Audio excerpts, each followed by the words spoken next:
Welcome to the Mike and Matt Show.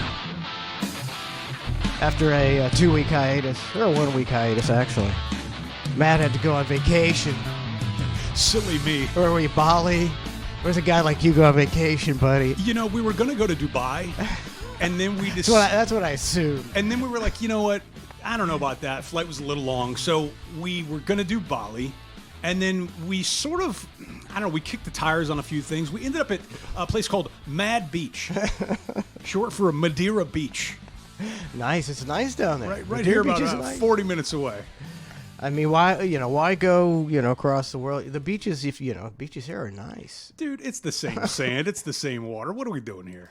Oh, I mean, I think we went to the Bahamas with our old boss. Were you on that trip or not? No. I didn't think so. No. That sounds awful. I mean, we stayed in Atlantis. I hated that place. Wait, was it? Did you pay for it? No. He was, it was boss. You man. paid for it. Oh yeah, I paid for it dearly, my friend. I paid for it dearly. So he paid for it. We, just the room, so we had to pay for meals and everything, which is ridiculous. Have you ever been there? No, but I've heard that's the gig. Is it's just crazy expensive as far as meals and amenities and things. I got a family of 5, and we walk down, and it says buffet, and this is, how many years ago? I can't even remember. 15 at least. 15 years ago, and it was like $65 per person for and it's like a family of 5, dude. At that point, 3 meals a day for 2.5 days. No, you know what you should have done? You should have pulled a Dion and power ranked your children and been like, hey, you know what? You're my favorite today. You get to go eat with me. Yeah, you get to eat today. The other 2, you guys haven't been doing a great job this week. Some snack crackers. You know what we did? We immediately got in a cab and drove down to the local mart and bought a bunch of food and put it in a cooler and ate from our room. I think paying $65 per kid. No way. Dude, I mean, their crackers are just as good as the crackers from the 7-Eleven or whatever it is, right? Like, there's not much of a difference. It's a sketchy cab ride now. Oh, I could imagine. Yeah, the Bahamas, I've been there one time, and it was awesome. It was nice. But yeah, you get out of that resort area. It's a jungle out there, fella. I mean, Atlantis. It was no nicer. Really. We want to snorkel because it's the Bahamas, right? Mm-hmm. So we got a couple of these guys. Hey, man, we on jet skis, and they taking us.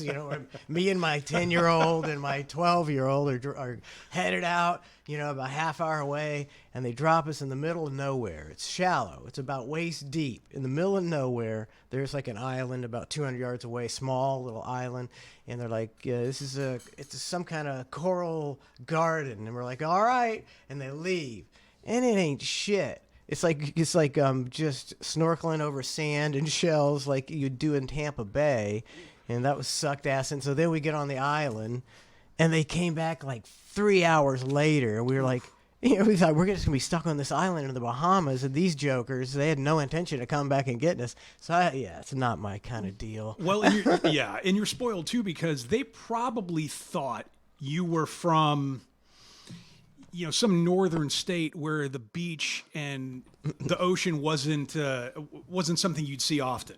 So they're like, hey, man, they'll be impressed if I, show them this reef. It's not impressed. It wasn't even a reef. It was terrible. Yeah, meanwhile, the waters over here are just as, well, not just as nice, but it's water. Pretty nice. I mean, you're just floating around in other people's piss and poop, and there's sharks. And, it's a little, when the water is mucky, it is an odd thing to be in this ocean and just hanging out, knowing that you have there's no clue what's around you. Yeah, I don't care for that at all. I'm like, get me to a pool ASAP. If I'm, in the ocean, you can't open your eyes, but you can squint. You can see underwater in the ocean. But when it's, so you could see 4 or 5 feet away in a nice day. But when it's nothing. It's just like you don't know what is on the other side of this. Oh, 6 inches from your face. Oh, see, I'm not even doing the snorkeling thing. I'm talking when we were out there. I'm literally just floating in the ocean with a raft and just constantly pissing. It's just a cycle of, okay, drank a sip, pee. Drank a sip, pee. The world's best vacation, huh? It was great. And when I was a kid, I didn't used to pee in the pool or the ocean. I didn't either. I thought that was one of those unwritten rules that, hey man, don't pee in the pool or don't pee in the ocean. But then I saw everybody else peeing in the ocean. I'm like, nobody's gone to the bathroom at 8 hours. That's not possible. So now I just pee in the ocean. I mean, I didn't used to for a long. Even when I was an adult, I was like, I ain't. And then I just realized, it's the ocean, man. A billion animals piss in here. And every human pisses in it. It's like it's ocean, But yet, for some reason, when you get better. out, you feel refreshed, knowing everything that's in there. And again, God knows what's surrounding you. You're at risk of stepping on a stingray, a jellyfish, getting all the stuff, and yet you get out and go, it was nice. It was a nice swim. Good sunset. I don't know. Around here, sometimes you get out and it's actually cooler outside. To be the 90-degree Gulf. You ever spend a week at the beach and it's 90 degrees? You don't even want to go in it. Yes, So that's true. We used to do. I go in August. And it was a hot year. You just go out there and you're like baking in a little. It's like a lake of urine. And now it's just Literally. hot Now, urine. Then you feel the urine when it's 90 degrees. Thank you for the cocktail, Matt. Oh, you're welcome. You're quite like you said. You're quite the mixologist. Yes, this is my white trash cocktail. Now you've lived in Tampa, Clearwater area for a long time, Tampa Bay area. So do you remember that? I'll take a Long Island iced tea. Wait. I'll take a red snapper, kamikaze, Long Island iced tea, black Russian, white Russian fuzzy navel, and a sex on the beach. Learn to make 'em all on the rocks with a twist. There's a school that I highly recommend. 1-800-bartender. That's Pretty close. good. That's real good. There was, I think, so there's one. Is there slow gin fizz? Slow gin fizz. There's a slow gin Mr. fizz. Slow gin fizz. Oh, does anybody ever go to that? Are they still? I think they're still around. Does I anybody don't- ever go there and get a job? I thought to be a bartender, you just had to be a decent-looking girl, and then they'll teach you to bartend, because you get lots of tips. Or these days, you have to be one of those assholes with those curly mustaches and wear suspenders and be really, really trendy, like uber trendy. Like only that guy with that kind of mustache can make me that drink. It's that kind of I wouldn't vibe. want to tip a guy with that kind of mustache. I've always found people with handlebar mustaches to be highly suspect. Yeah, you see? It's like anybody that's waxing his mustache. It used to be looked at as an evil characteristic. Because talk about a narcissist. All day. It's the most perfect handlebar mustache. What a douche. It is always weird to come across people with them too, because what are we not supposed to talk about this? What are we? You're just talking to me. We're not supposed to talk about how your mustache looks right now. Like I've got a bad mustache right now, and this isn't even bad. Like they've been grooming theirs to look like for shit years. for a very long time. I mean, I don't even know how it works. Is it like just the hairs like here that they grow that long, and you go like this? Or I don't know, because even I don't know have what the it ability is. to grow it, so I can't even comment on it. I just have to sit there and watch it in awe of going, I don't know how they did that. How do you get your mustache to go straight and then curl it in a curly Q like 1.5 times perfectly? How On long both does sides. that take? And at some point during the day. I mean, if a girl curls her hair, it gets flat throughout the day. Like at some point, does the humidity affect the mustache and one side gets uneven and it starts spraying out and they go, whoa, I've got to fix my mustache. So I'm going to Google unwaxed handlebar mustache. Well, that would be Don Mattingly. Don Mattingly? I mean, Don Mattingly had, I don't know if you'd consider that a handlebar mustache or not. Whatever the likes of a Don Mattingly. Are you talking like a Magna PI kind of deal? Or, I'll have to, Sorta now like I got to Google Don Mattingly. Well, I mean, Don Mattingly looked cool. Tom Selleck almost looked cool with his mustache, but I don't think you'd consider his a handlebar mustache. Okay, so here is, I don't not accept anything. You will accept those I'm cookies not and gonna you will accept- like I'm it. not going to accept the cookies. I'm going to have to find a different image. fuck your cookies. I've got to have have some to- kind of principles. I thought here. you have to accept cookies no matter what. There's no choice. I'm not. All right, here's see, like that's a Tom Selleck. Mm-hmm. That's a strong. Where is it? Where'd he go? Here he is. Why won't they give me Tom Selleck? They're effing with me. There he is, right there. There's Tom Selleck. Tom Selleck was, at least from what I gather, a handsome man back in the day. Now I see him on those reverse mortgage commercials. Oh, it's creepy. It's weird to see those guys starting to phase out and do those ads. They're not, they're not old. They're Joe Biden old, some of these people now. And you're like, oh, man, I'm feeling old because the guy I used to watch is now Joe Biden old. Yeah. Magnum PI in the Ferrari or whatever he had. And now he's, let's talk about reversing your mortgage. Isn't that like a bad deal? Is mortgage? it like a screw job, where you take old people's houses or something? So the kids can't have them? It's funny because I want to do it. Like when I'm older, like why should somebody else get everything I worked for? Like, yeah, all right, yeah, I get leaving your kids stuff, but there's a certain part of me that wants to go, yeah, you know what? Sure, I'll take my equity back. Yeah, let me live out my golden years and get my equity back. I know they're screwing you. I don't know exactly. Yeah, they're screwed. Somehow somehow.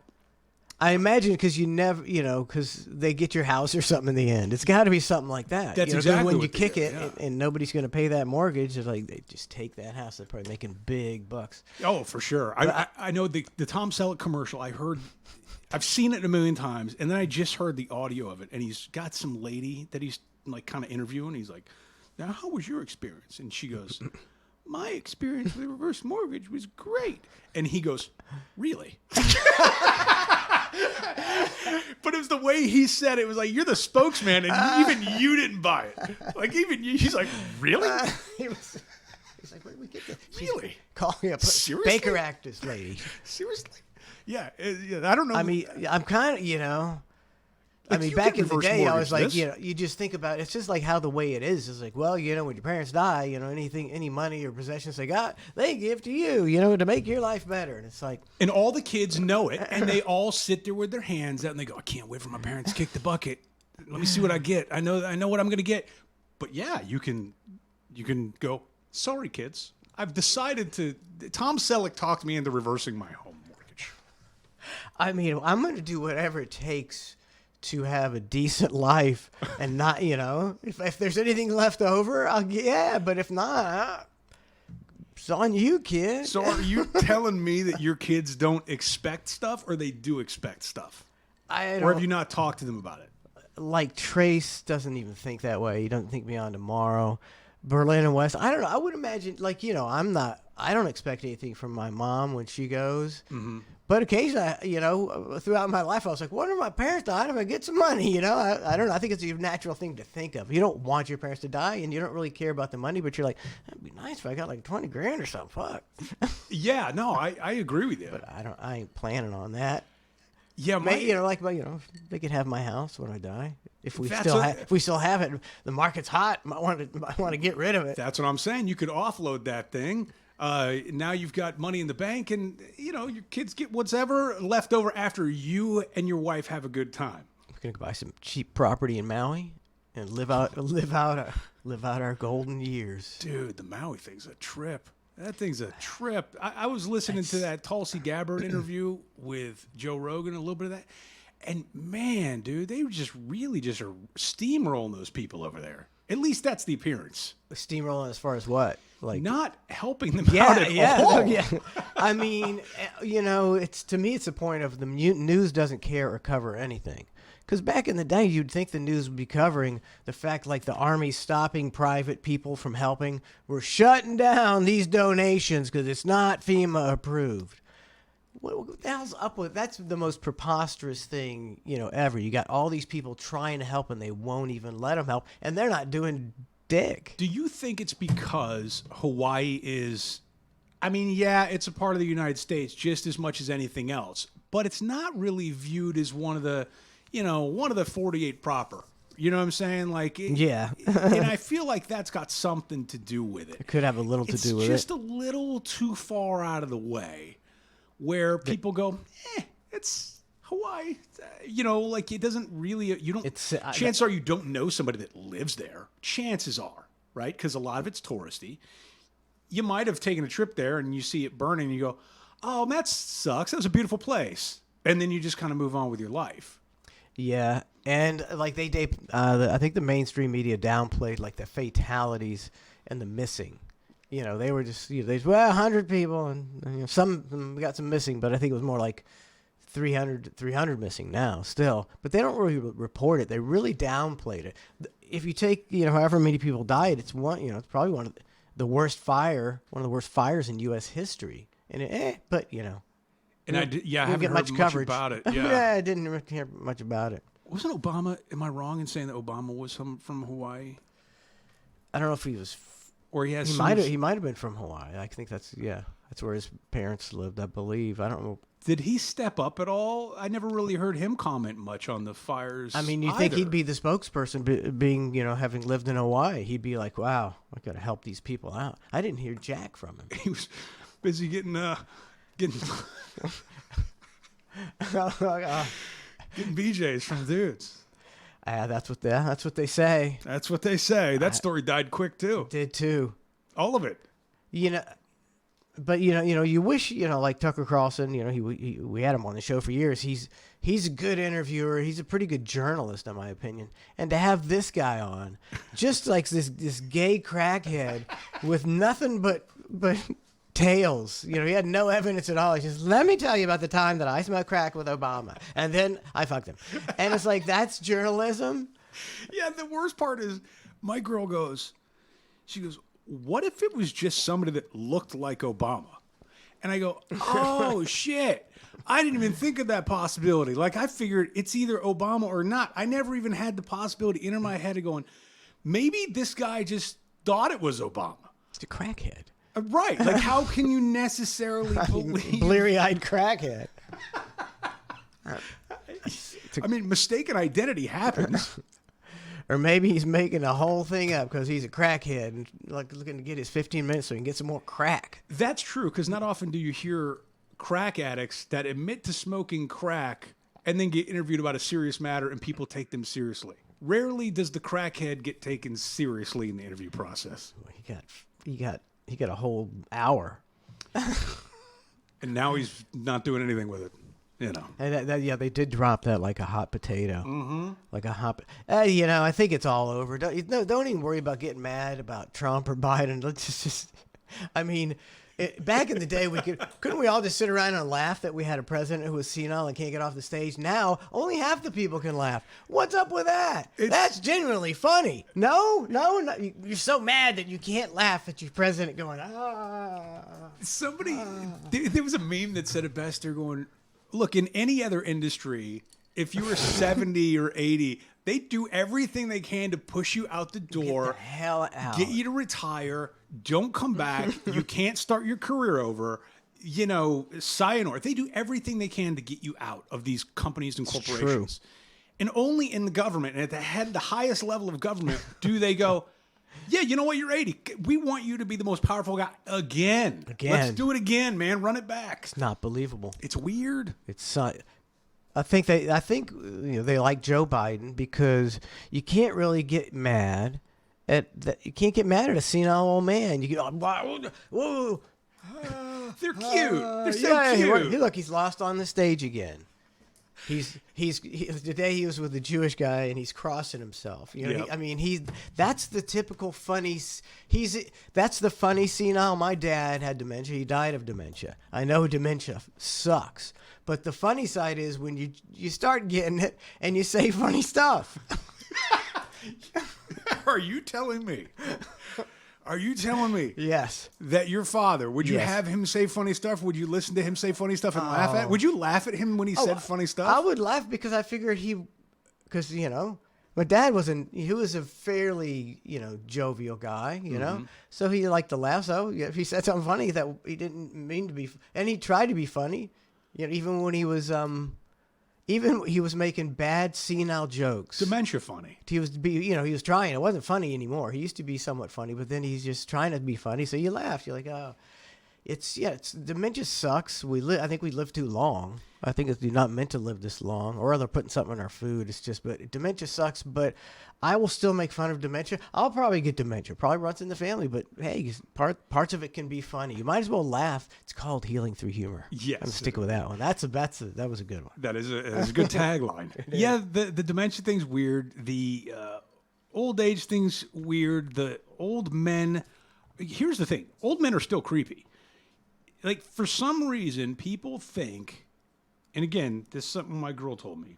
For some reason, because she studied like gerontology and all this stuff, and you would think that once you're old, you lose your sexual, edge, right? Mm-hmm. So you don't look at girls anymore, whatever. But it's actually, I guess, the opposite.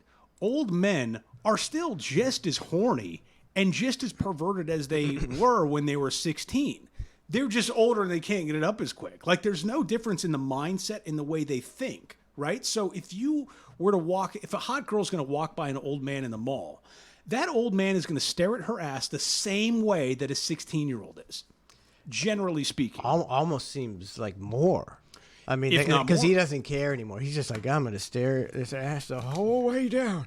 And it's what are you going to do about it? Yeah, and it's more unbelievable that he would be staring at your ass, so you don't even question it. Like, if because you can play the old man card. And I'm an old man. Yeah, exactly. And if you're a 30-year-old guy and you're doing that, she might, the woman might slapped. She might come back and confront you. But if you're an old man, she says, "Oh, look at that dirty old man." Exactly. Oh, grandpa. Oh, grandpa. Yeah. Meanwhile, that grandpa has lived a life of perversion, of debauchery. Yeah, and at that 70 or 80-year-old age, yeah, you're at maximum filth level, right? So you've seen it all. You've probably done it all. You've had multiple experiences. So your sexual, when you're looking at that, so you're probably looking at it in a much different way than a 30-year-old would. Probably in a worse way. Vile way. Vile. Yeah. The old man deal. Yeah, I imagine like women, like old women. Once you hit 70 or 80, it's actually like the last thing on your mind. That I agree with. I feel like women, unless you're so bored, I feel like they're dealt a different set of cards. Like, once the menopause happens, and that's sort of the it's kind of like, all right, like they've had they're retiring from their sex career, just in general, right? They're just going, hey, you know been what? Been there, done that. Fun ride. I'm 60 years old. It's been real. Like, they retire from sex. Guys, we have a pill now that says you're not retiring. You can just take this pill and you can get right off the bench. And it's probably the most popular pill in the world. And if you had a pill for women, it would be, the shelves would always be full. The girl's like, I'm retired. No. He's like, get the pill, honey. No. Come out of retirement. Come on. I got you for Christmas. A whole box of the pills that make you want to fuck me again. Meanwhile, there's dirty old men just walking around, popping these pills, popping them, and they work. That's the best part about it. They work 100% of the time. It's so weird that Viagra was a heart medication. And then they did the study for the heart medication, and the side effect was everybody got boners. And somebody went, wait a second, screw the heart. This is a moneymaker. That's way better. It's an unintended benefit. Sort of like the microwave. All of a sudden they were doing something else, and it started melting a chocolate bar, and they're going, hey, wait a second. How come these magnetic waves did this to this chocolate bar? The microwave was born. And we were trying to kill people in the Middle East with this, but now we can heat up our soup. And an unintended consequence that's been to our benefit ever since. Because without a microwave, I'm dead in the water. And my mom's got a microwave. She's had it for 30 years, and it still works. Dude, they really don't break. They stick around for a while. I'm on my third microwave. Chinese microwave. Smoking Watts at DMT subscribed for 48 months. That's a long 48. That's a long ass time. Whoa! Buddy, we appreciate it. Thanks for tuning into the Mike and Matt show. I was watching, because I haven't seen you in a couple weeks, and the last time we talked, I was stoked about the U.S. Open. I was like, man, the tennis tournament, and then, of course, the Spectrum thing happened, and they fixed it, and, all this kind of stuff. They fixed it, like 3 or 4 days later? Or? On the Monday night of Monday Night Football.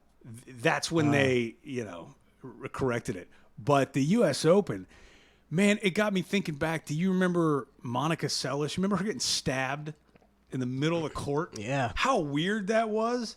How you could just be an athlete and you're sitting there on a changeover and some guy runs out and stabs you. That was back, I mean, forever ago. When was that? It was a long time. It was 15, probably 20 years ago? probably longer than that. 25, yeah. Yeah, So, 25, 30 I mean, years, now I you don't think that know. would happen now. Now, that's when you think it happened. Yeah. But maybe they got security. They probably didn't. Security, they didn't. Like now you've got 30 guys all, and they can't even look at the match. They just look at the crowd. 30 Yeah. guys. I don't think you had, back in 1980 something they had that. They were like, everybody's cool. But there's still people just as close to the stands or to the court as there were then. So, I mean, you still have the ability to have somebody go crazy. Like they had a guy who they were, what's it called, protesting in the stands of the U.S. Open.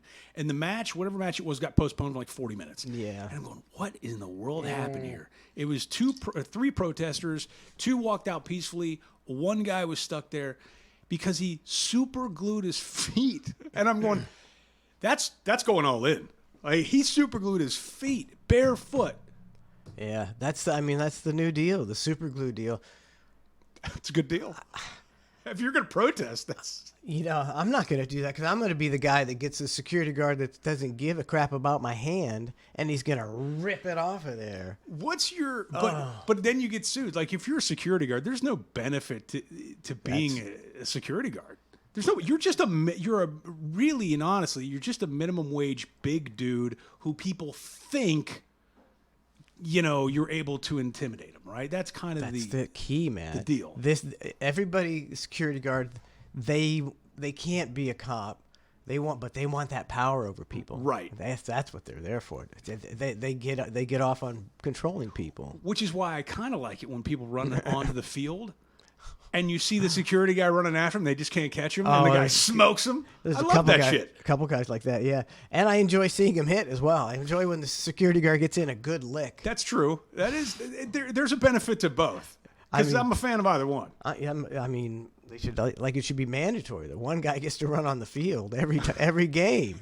Yeah, it's like the surprise. Because I've always enjoyed. Back in the day when the players would level them. Yeah, with a guy in pads just leveling you. Those were the good old days. Now, if you're one of those guys, you're definitely getting sued. Yeah, like you gotta really just like almost just protect yourself at all times and go, I don't want anything to do with nothing. I'm trying to think of something that happened recently where one of them did it. It's got to be an unwritten law that you just can't sue the football player. I don't think you can. It did happen recently. Like it might have been last year, because your defense is. I didn't know if that guy had a knife. Yeah. What jury's going to convict you when you're like some crazy lunatic came on the field? So I took him out. Yeah. The best is the baseball players because they really just don't give a damn. They're just out there standing in the middle of the field and they'll just watch the person. I mean, they're outfielders. They're not used to moving a lot. Yeah, and it's not far enough. It's not close enough to be a threat to them. So they're just kind of like, this is a big field. I got wiggle room. I'm good. Get involved in this. Yeah. What's the point? That's what security's for. I always say that if I was ever, gas stations, somebody's, if I was working at 7-Eleven or whatever and somebody's robbing me, man, I'm not defending that store. Yeah. Fuck that. No. Have it. I don't care. I'm not going to be the hero. It's my dad's store and I didn't defend it. When I was robbed. Wait a second. Like here. Hey, hold on. That was your dad's store, the beverage cabinet? Yeah. I didn't even know that. Yeah, it was my dad. Really? Yep. So you got, and I know you got robbed, but how many times did you get robbed? Twice. Gunpoint? Knife one, gun the other. Knife, and they were in the car. Okay, I'm like, the beverage, it's a beverage barn, so it's like open on both sides. The cars can drive through like a barn, and I'm sitting at the register, and this guy just running in with like a ski mask on and like a big butcher knife. Give you the money, and I was like, all right. I gave him the money, and he runs away, and I was young, I was like 21, and I was like, so let me go catch this guy. So I'm chasing him. Oh, you tried to be the hero? Chasing him. I don't know why. Yeah. It's like a major road. So I'm chasing down the major road. I'm going, hey, here's a guy. And then I can catch him, and he turns around and he goes, get out of here, motherfucker. And I was like, okay. I was like, oh, okay. I'm pretty tired now. I think I'm just gonna go home. I don't really want to deal with a guy with a knife. No. And then the second time was gunpoint? Yeah, see, like I'm just ready to give him everything. So me and Donna are up there. So when we first got together, and this guy walks in. It's like 10 o'clock at night. The sunglasses on, and he's like, Did you know immediately something's you up? know, I mean, it's just like you're just like, oh, fuck, Here you we just go. you just know it. And he goes, "Can I have change for a quarter?" And I'm like, He's waiting to hear that register go cha-ching and open up. I don't know what he did. I was like, I'm not looking to die for that. Cha-ching. And then, he's like, there wasn't that much money in there. And he's like, you got any more money? And I'm like, getting ready to go to the safe and get the money. And Donna's like, the owner picks it up every hour. Every hour. As we're lying on the ground. He made us lie on the ground with our hands like on our heads. Yep. That's not a good scenario. I kind of think No. you're going to get executed. And, she's making up lies to save the $67 in the safe. That's amazing. That's quick thinking on her part, Oh, though. yeah, I don't think I was just like... I was wouldn't getting have ready thought of that. I wouldn't have... No, I'm not thinking of that at all. That's amazing. All the save, and then what happened? He just ran. Yeah. That was it. It was like, yeah, I would never work that again, kind of job again. This day and age, too. Ugh. I got carjacked at gunpoint when I was in Ybor City. Imagine that. When I was like, I don't know, 20. I was a working long time at the, ago, yeah. I was working at the station, and I was interning at the time, and me and a buddy went down there to party, and I had just done my first gig, so I had all my gig money, which was like $175 at the time. Yeah, or but something. that's a lot of money for you right then. At Oh, that my point God. in your life, you're like, all my stuff was in this backpack, all of it, including a 32-ounce Old English 800. Because I was in the passenger seat. So he had an open top Jeep, and we were driving through Ybor City, and we pulled it back on, I think it was Palm Avenue, which is like 2 streets back from like this major thoroughfare with all the nightclubs and stuff. And yeah, these two brothers, ran up, and they're like, they asked us, I can't remember the question they asked. It was some weird question. And then, I think they asked for a ride or something like that. And I think my buddy agreed. Can't remember the exact scenario. But either way, once they got in the Jeep, the guns came out. And so they're guns to our heads, right? And they're making us drive through Ybor, these back streets, to get on the other side of the overpass. And then they take us out of the car. They pull us out. They got my buddy on the ground with a gun to his head, right? Execution style. Yeah. They take me, they sling me against the fence, hit me with the gun a couple times, and you just hear the guy go, obviously they take all our stuff, and he goes, "You know how to drive stick?" oh, God. Other guy, "Nah, dog, you know how to drive stick?" "Nah." So they would have stolen the car so they if they knew how to drive stick. But so they just robbed us and they ran away. And that left us, and we're both like, okay, that sucked. Let's go get a cop, right? So of course there's never one when you need one. And we drove back down 7th, and told the cop, and the cop's like, all right, what did they look like? We're like, and again, Ybor in the late 90s, it was all a pretty similar gear. African American, black or white tank top, wife beater, and khaki cargo pants. Oh, we know exactly what you're talking about. That was the description, and that was it. They probably don't even look into that stuff. Not a chance. How are they going to find that? Not a chance, and that was it. But dude, getting robbed by gunpoint, no fun. Not fun. Not fun at all. Like, we lay it on the ground, you're like, yeah, because you don't know. You're like, this guy probably, has no intent of murdering us, or some crackhead, or doesn't give a shit whether you put the bullet in your brain or not. So it ain't worth it. Ain't worth it to me to fight for some money. Nope. I think there's way too many crazies out there now than there were then. Like at least it seems so. Probably because I watch my algorithm comes up all these death videos, and I keep getting stung with people dying in 4-second clips. Depressing. It is depressing. I don't like to watch dying videos. Some of them are all right. I used to always show them to me down at the. I showed them to you? Yeah, look no. at this, and it's some old lady walking in front of a train. I'm like, what? What? Why did you show me that? Wait, I would show them to you? Yes. I guess that tracks. Some of them are pretty good. Oh, it was a website. It's pretty much dedicated to Yeah, it was like Live Leak or Something like that. Live Leak, I think it was. Yeah. If you want to see somebody getting sucked into a threshing machine, you go to Live Leak. The beheading video of the soldier, I remember that was on there, and I remember I was doing afternoons at the station back in the day, and I was like, you know what? I'm going to play the audio of the beheading on air. It's a rock station. Thinking back, I'm like, what was I doing? Like, why did I play the audio of the beheading? Did you get in trouble for that? No. No. That's why you did it. Because people were calling him going, America, we need to kill him. Oh. You know, so, but yeah, I just repeatedly played the audio of this guy getting beheaded for no reason. Dumb move. I mean, or a good move. Either one. I don't know. Pushing buttons. But you were talking about your son taking French, right? Or So he's not taking French. He has to take two, I guess, I don't know, Foreign 2 language? years of foreign 2 years, language yeah. or 2 credits. I don't know how it goes. It's 2.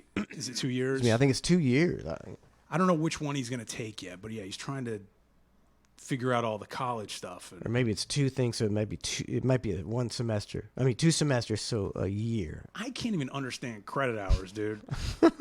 Like, When I had a stupid sociology degree because it's like it's what you did. You went to college. It sounds smart. It sounds I didn't smart. know what I wanted to do. I had a sociology, but and this is like 12. So I'm like 12 years later. Let's see. So I'm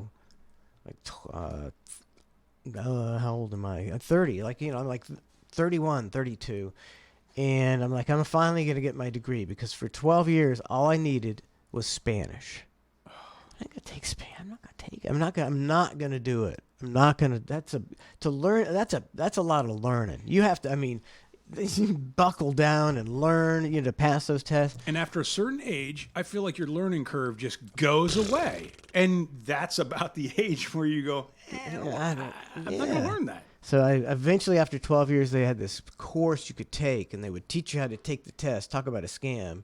And then, you could get your degree. And so I paid the money. I took the course, worked out a little, just enough to just pass the test to get my degree. But what a waste. If you're not going to teach kids a foreign language, in the first few years of school, they're never going to learn. That's when you learn languages, when you're real young. Yes, and when you're forced to learn it at a later time, just like anything, really, all you're doing is taking the information and you're having an immediate brain dump. When you don't need that information anymore, it's gone. You're making room for new stuff. So the brain dump is you're going to remember Vamos a la Playa. It's the basic stuff that you're not going to be able to have a conversation with somebody overseas. It's not going to get there. You're going to long forgot it before it happens. What about with Babbel? I'm going to have conversations in 3 weeks, buddy. I'm going to have conversations. Now, admittedly, I do want to learn sign language. That's the truth of it. I truly do want to learn sign language. I don't think I'm smart enough to do it. That's a lot of action with it. It's a lot of action. And then there's ASL. Your fingers ain't getting any younger, buddy. It's a lot of dexterity right there. And then there's also different sign languages. Like the American Sign Language is different than what people are using around in other places. So why can't they have a universal sign language? I've got to learn American Deaf, and then I got to learn Spanish Deaf, and then French Deaf. But if you did learn, and you got adept at it, you could be a rock star. Because if you've seen these people, the world's best gangster, just throwing signs. Bada bing. But these people who sign, they all want to be rock stars. You ever see, they're just like, they're making the motions. The Eminem concert one's great. Yeah, any rap concert where they're that's what all rap concerts probably have a signer now, right? It's only fair. I think you have to on those festivals. By law. Yeah, probably. I mean, you wouldn't want to learn sign language. Like if you had to learn a language, what's it going to be? Well, practically, I would learn Spanish because you're going to need to learn Spanish in this country pretty soon. But other than that, I wouldn't learn a language, Matt. You'd have to force me to learn a language. French seems lovely. French seems, Yeah. and I feel like people take French people more seriously. Like if you're living in the U.S. and somebody's got a French accent, if they seem like you're smarter or something like that. If they're wearing glasses, Instant credibility. yeah, Mademoiselle. Oh, you're like, oh. yeah, you melt. Oh, my Lord. Spanish, you hear too much of it, so it's just commonplace. Yeah. And then I don't know what other languages there You are. know, so- like, I always thought one of my favorite languages has always been Swedish because it's what is how do you talk like that? It's a kind of bizarre it is. Swedish.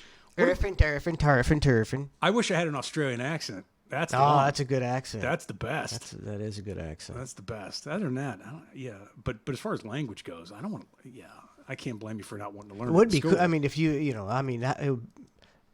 I imagine, like, if you know sign language, you meet a deaf person and you know how to sign, they're just like, wow, this guy is the most amazing person ever. Because nobody I know knows fucking sign language. It's real. It actually is impressive. I mean, wouldn't you be impressed if you didn't know your friend knew it, and then all of a sudden he just busts out with being able to have a conversation with like that to me is a tremendous skill. And there's nobody who knows it. I mean, you'll meet somebody that, and they'll be going, this is, and they'll go like, that means bear. That was bear. And I'm like, no, that's not.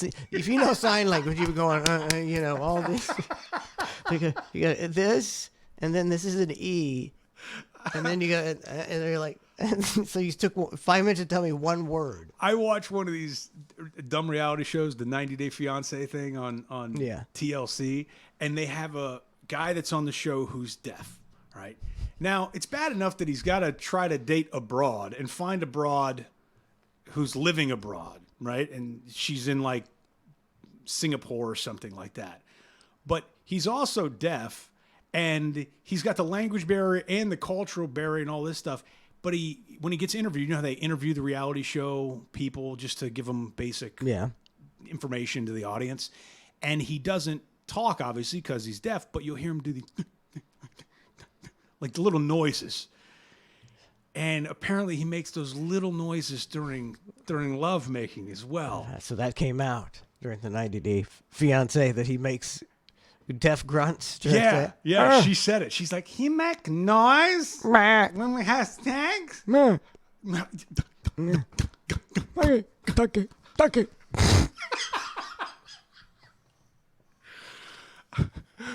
What was that?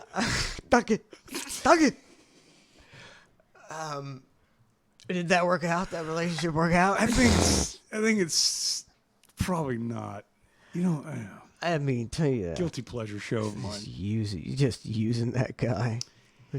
Oh yeah, because then she goes, "This is my son." Like, of course, they want to move over to the United States, Of course. right? Like, Highly motivated. but he went over there to meet her. But if you look at the shanties over there, I don't know how. God bless. I mean, it really does prove that America's got it pretty good, right? Oh, hell yeah. Even the hoods in America, even the ghettoest of the ghetto, or the white trash, the crappiest trailer home park that you can find, is like 10 times better than the shanties that you see over in some of those countries, by far. Homeless people in America live better than probably 70% of the planet. Yeah, I mean, but I mean, there's a lot of people who live way worse than the homeless people. You know, all the people they're not dying of thirst. You know, they're eating something. You know, they beg for food. They get served at a kitchen, whatever. You know, they're sleeping under a bridge. yeah, they're getting some sort of probably assistance from the government. If they like, their foot gets cut off, they go to the hospital. They'll fix it for you. They're gonna fix it for the homeless person. That's true. So I mean, you're living. In Bangladesh, you may not have it so good. Yeah, I feel like their medical system might not be up to snuff. If you lose your foot, you better wrap that thing tight in Bangladesh while you're pooping in the street. Have fun putting a tourniquet on. It's just somebody walking around with a tourniquet. Third world country. The rest just of his having life, to leave it like The that. rest of his life. You got to blow till he's cauterizing it. Yeah, trying to find somebody to stitch you up or something. I was the whole thing. Yeah, the 90 Day was weird, and then the House Hunters International. They had one last night, and they had the properties in Vietnam they were looking at. Yeah. It was just American expats going over there to live in Vietnam. And Vietnam was, some of the buildings were cool, right? But immediately, brought me back because my dad served in Vietnam and all this stuff, died of Agent Orange and cancer and all that. But that's besides the point. But I'm going, does Vietnam hate us? I don't know. Been long enough to not hate us? I think that's only been 50 years, right? As an American, I would still feel a little awkward about going over there just to be like, hey, I'm here to live in Vietnam. Yeah. Here I am. I think I'm going to stay here for a while. Remember all those people we killed for nothing? Sorry about that. A few decades ago, yeah. We made a lot of money off of that. Sorry. Like, I really don't know if they forgave us know. or if there's a time period where they just forget or if they look at Americans awkward. Like, I really don't know. I don't know. It's interesting. I thought you would know. For some reason. How long ago? That's like 69, 70, right around there. That's 50 years. So it's only be the old people that remember. See, but those old people have they passed it down. They've got to be pissed. Americans. They've got to be pissed. I mean, I don't know. We kill a lot of people. Man. We kill an excessive amount of people. We would just, they got the lush tropical jungles of Vietnam. We would just mow them down with Agent Orange, just kill everything, including my dad, including our own men. And then they give you the shitty medical care at the VA that you can't get anything. And then the government goes, Agent Orange, that's not really a thing. That doesn't really exist. We support the troops. Yeah. That's a weird one. That's why I oughta. What are you looking at? You looking at chat? No, I was. I forgot what I was going to do. I was going to do something right before we left, but I think I'm so parched that we're going to have to take a break. Yeah, let's get you a cocktail. White trash cocktail. I'm going to need a larger cocktail because I've been sucking on these cubes for like 5 minutes. Well, here you can also do this. We can pretend we like whiskey. Oh. If you want to pretend, we like whiskey, we can do one of these things. Oof. Wild Turkey 101. Oof. No, I mean I can be talked into anything. You would drink this? I prefer not to. Me too. We'll stick with something fruity. I'm enjoying the fruity drinks on a Wednesday night. We'll do that. I mean, sometimes I'll get an old fashioned at a restaurant just because I want the buzz to kick in. Let me drink a shot. It's like drinking a shot of whiskey on ice. So I don't like it. It's like it's got some bitters and a cherry. It's whiskey, man. But at least you got cherries in there or something to make it. The people that just go, I'll just drink whiskey neat, and they pretend to be whiskey guy. Bourbon guy. That's it. They're all sitting there and they're doing this thing where they all are, it's a good year. It's like, come on. Maybe you and I are ignorant, Matt. We don't know bourbon. Maybe if we had a fine 70-year-old bourbon and we're like, it doesn't even taste like gasoline. It's not. I don't even go or not. I've had fine bourbon. It's the same, right? It's the same shit. Bourbon is bourbon, man. You can't.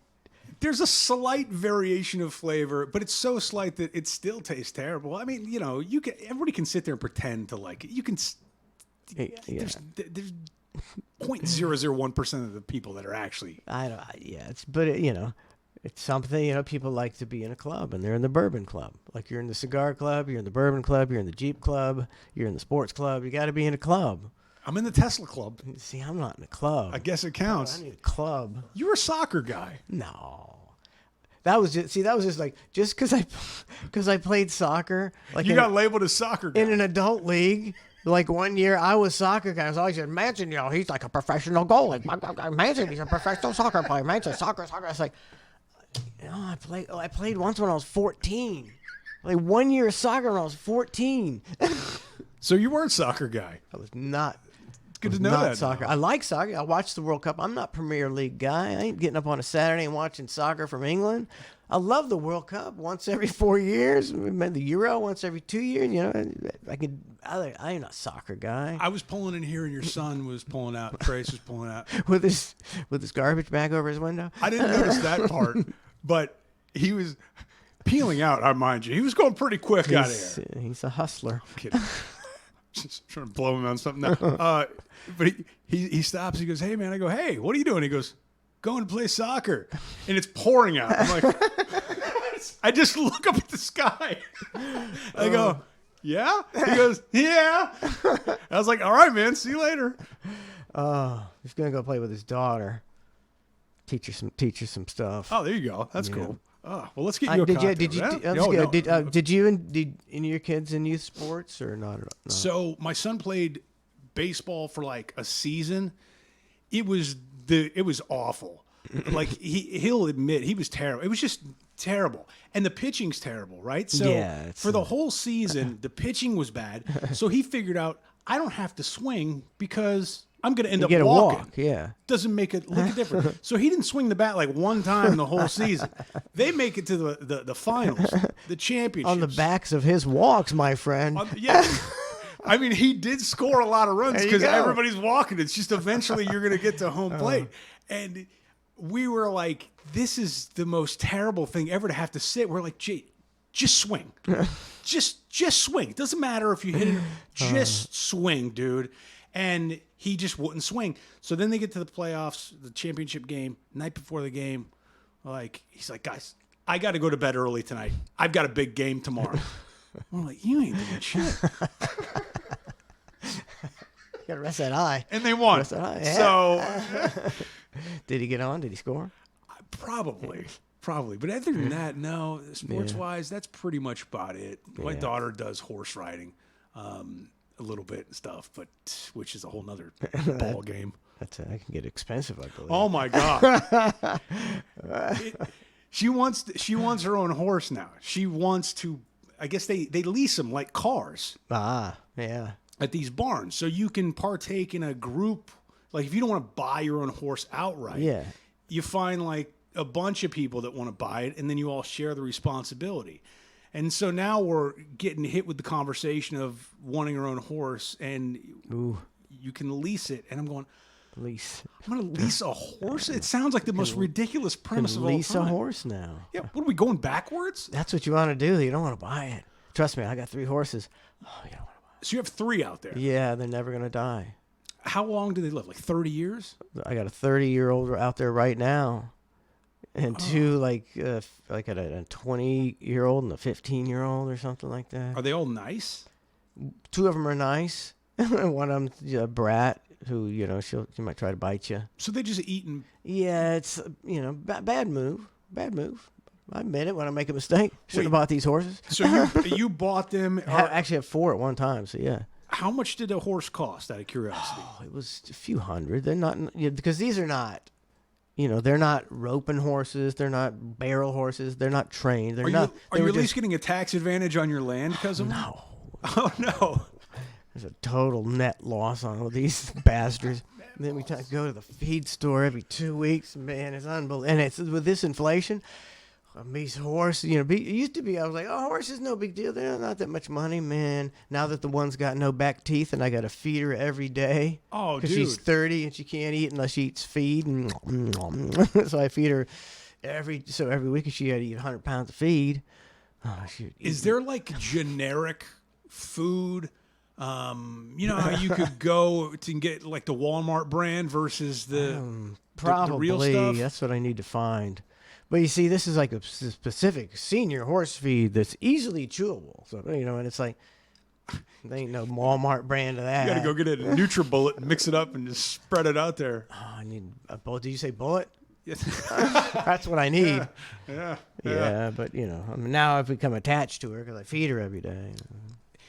Yeah, the horse thing, I'm trying Don't do it. I'm trying to dodge Lease that one. bullet. Lease one. I'm not going to lease I don't even lease a car. Why am I going to lease a horse? It makes no sense.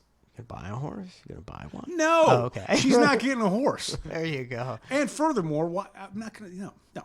It's not even up for debate.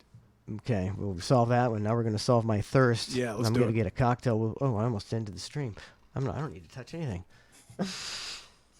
Got an itchy trigger finger over here.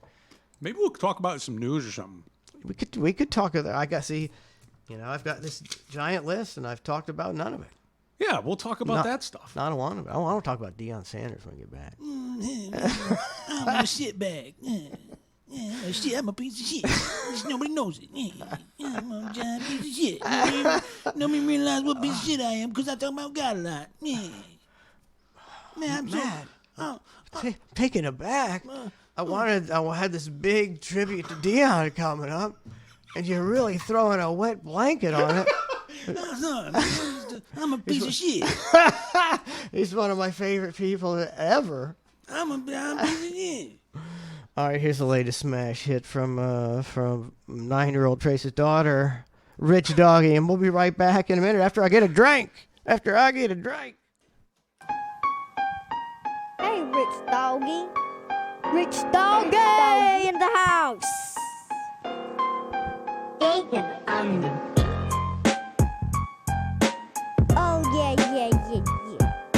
Yeah! Let's get this started. Why you so crazy like a bull? He's crazy! Oh, wait, you're not crazy because you lay all You're too lazy! Rich Doggy! Rich Doggy! Kitty, you should rename yourself Lazy Doggy. Whoa! You're also best friends with Rich Kitty. Rich Kitty! Because you're both rich. Both rich! We get it! You're so crazy I can squeeze you. Squeeze you like a stick! Because you're so skinny. I can crack you like you're like a little stick. I can break ya! I hate this. I hate this song. But I'm still singing it. I like you. You don't like me. You're so annoying. As known as Rich Kitty. Hey! Little Rich Doggy! Rich Doggy! Why you right here right now? Why? Rich Kitty! Rich Kitty! Friend, but I hate her and you. You're so crazy. The friendly animals like, friendly pipples. Oh wait, there is no such thing as that. Maybe because you're the crazy people, but I call you Rich People. But rich! But you are too crazy for that. You're rich, Doggy, and I like to prove that.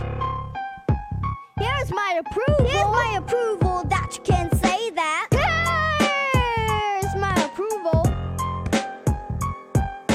Here's my approval that you can say that. Oh, I am Rich Kitty. You can say that too. Oh, wait, Rich Kitty, I need to tell you something too. I have my approval that you can say that about you on your essay. Yeah. That is your approval! You so crazy! Crazy! You don't know how to act. Even your mama can't fix that. Like a rat. Even your mama couldn't fix that.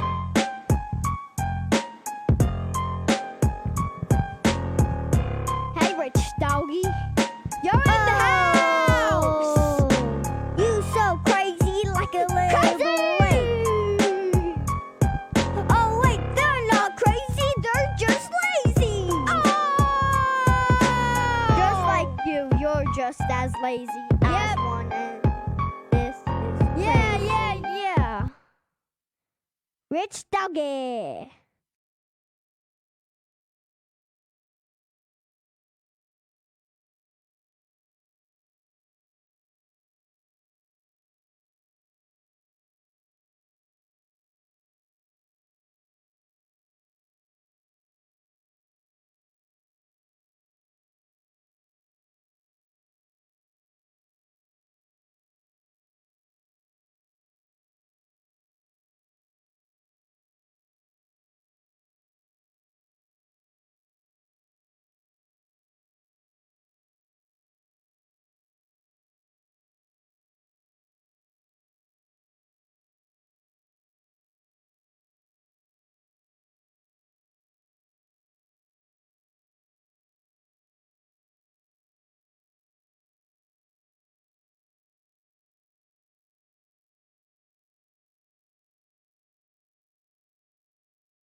It's the Mike and Matt Show, mixing up some more cocktails. Damn, look at you, Tom Cruise. White trash cocktail coming up. I'll take me a white trash cocktail all day long. Why, Matthew, are you trying to get me drunk?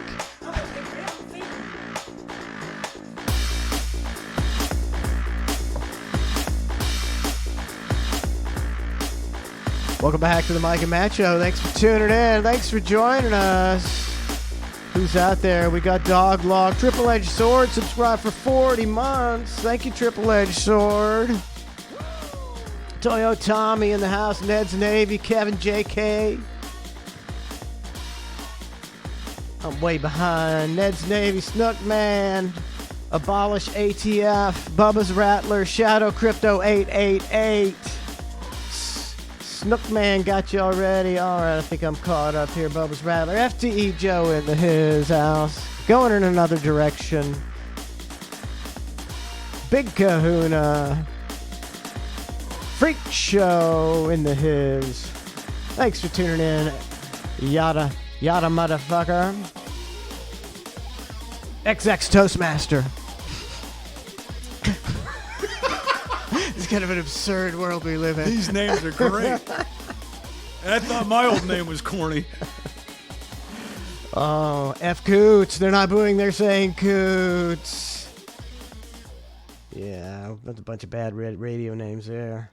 Oh man, I love it. Bad radio names. We're going to talk about Deion Sanders for a second. I mean, when he became coach of Colorado, I was like, yeah, that gives me like, I root for sports like a woman. He was like, I need a cause to root. And I was like, yeah, I got a team to root against for the whole year. Every Saturday, I'm tuned into Colorado. I'm going to hope he goes 0-12 because I hate that motherfucker. Oh, yeah? Well, I'm going to prove you wrong. I'm gonna go 2-0 and I'm going to still be a piece of shit. He's killing me. It's making me so mad. Why do you dislike Deion? He seems like just the biggest hypocrite. Such a huge, and he's like, when you're a hypocrite, also you're a hypocrite and you're pompous and egomaniacal and just, like, he won't let the reporters call him like Coach Sanders. It's Coach Prime. So he's a grown man and he's got to make you call him by his self-named nickname, Prime Time. I'm not Coach Sanders. I'm Coach Prime. There's so much there. I agree with you. I mean, personally, Some cement. I don't mind seeing, I don't mind seeing him win the games. I don't mind that part. I do. Yes, yeah, that It bothers me for 20 minutes, and I'm over it. Yeah, it didn't really. I didn't compute that part. I just look at him separately and just go, I think he just seems like a piece of shit based on interactions that I've had or interactions that I've heard about. I mean, the cuck used to talk about. He stayed at his house and went, Sponge, you got any rubbers? You got any rubbers? I got some good. Come over. And then allegedly, you know what? I'm not even gonna say that one. I'm not even gonna say that one. This one's bad. But yes, all in all, I just don't necessarily think he's what he's appearing to be. Well, it galls me when you're like that outwardly, like him and I can't remember if it was Michael Irvin or the other guy. Yes, Michael Irvin. Who used to come on the show, and they're all about the Lord and living how you live your life, and it's like, man, you're just selling a bag of goods. Your whole life you're selling a bag of goods, a fake image, and then you're like, now let's go bang some whores. It's like, I don't care if you bang whores.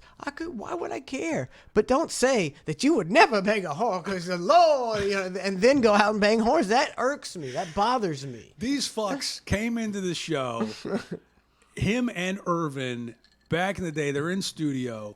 The second we got off air, because we had all those weird sex toys in the studio and all this stuff.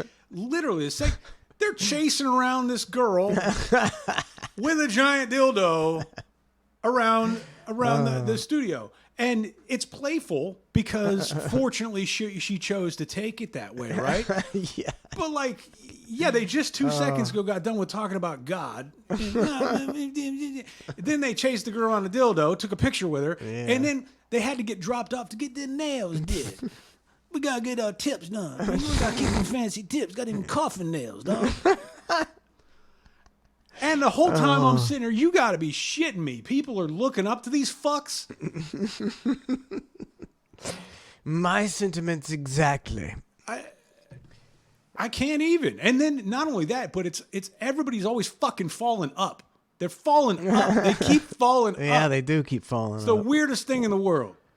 Nice guys finish last. I'm telling you right now, nice guys finish last. And those are two prime examples. I've determined that late in my life, unfortunately, because I always tried to be a nice guy. It's like, the guy that's not nice, he's stabbing you in the back while you're being nice. You're being nice, and there's 6 guys not being nice trying to get the job that you're trying to get. So don't be nice. The nice don't get you nowhere. It's a dirty game. It's a dirty game. That we know. That we can definitely, agree on. And yeah, as far as those guys go, I mean, I don't know if you ever had any interaction with him that set you apart from any of what I'm talking about, but clearly you don't like the guy.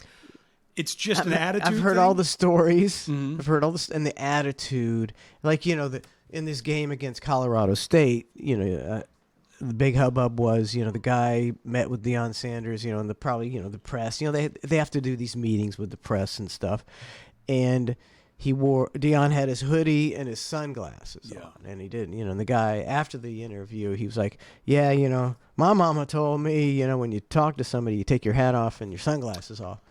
And it's like, imagine what a douche you are as a professional head coach, and you're sitting there with a hoodie and sunglasses on, like you're fucking high school Joe Cool. It's like, that's where I'm torn. Off. That's you where love I'm it. torn. You love it, don't you? Because he's backing it up. That's where I'm torn. Like from a coach He is perspective, backing it up. He's backing it up. It fucking sucks. If they were 0-2 and they were getting blown out, he'd have the sunglasses off right now, and the hat would come off, and he'd be talking in a different tone. 2-0, you put the hoodie up, you put the sunglasses on. That's just the way it goes, right? When you're feeling good, you're feeling good. 2-0. 2-0. They play Oregon this weekend, which is ranked 13, so it'd be that's gonna ruin my weekend. Prime beat the Oregon Ducks. Man. See, I want to. Here comes the top 10 for Prime. I want to see him win that game. Oh, fuck you. See, I root for him in terms of like football, but as far as terms of personal, I don't. It's just not my cup of tea. But you see, he got where he is because of his phony image. And he's profiting, and the reason he's doing so well is people wanted to play for phony baloney prime time. So he got the best recruits. He got the best recruits around. But he's not phony baloney because he's backing it up. No, he's phony baloney with his image. Oh, the image. His image. But his son, has got those prime genes, so he's gonna be, and his son is just lighting it up. Peyton, the Manning. Their dad, I can't remember his name. Archie Manning. He had 2 Super Bowl winning quarterbacks. The DNA is there. What was that?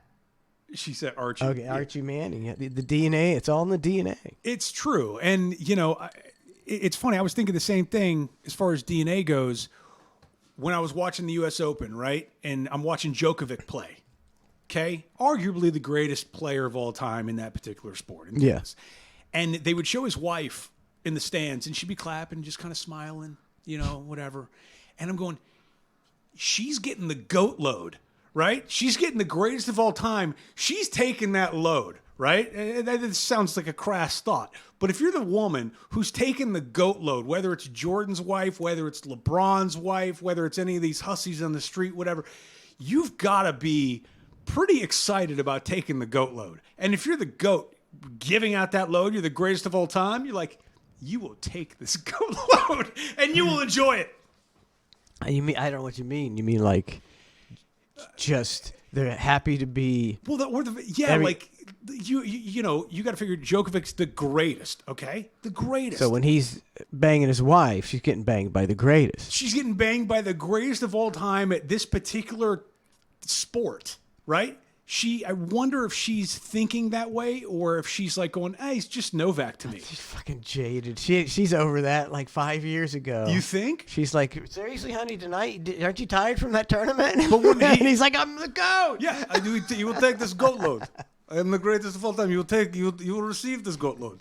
I mean, if you're Michael Jordan or any of the greatest of all time, I feel like you get, because again, if you're a woman, you're getting that goat load, the potential to have really athletic children on top of it. I mean, I know it's a weird thought no, process. but you're gonna, you got to be thinking about how your kids are gonna be just awesome. That's what I mean. Like, so the DNA, if you look at a guy like Dion, God knows how many goat loads he's thrown out there, but, his children are prime athletes. So imagine I mean, he was like the fastest guy in the NFL. I mean, he was just like lightning fast. So your kid's gonna be fast. Can you imagine Deion's got a kid and he's just slow, and that just doesn't usually happen. Dude, I was reading a meme, and I don't know how true it is, although knowing his swagger and pompous ass attitude, I'd probably say it was.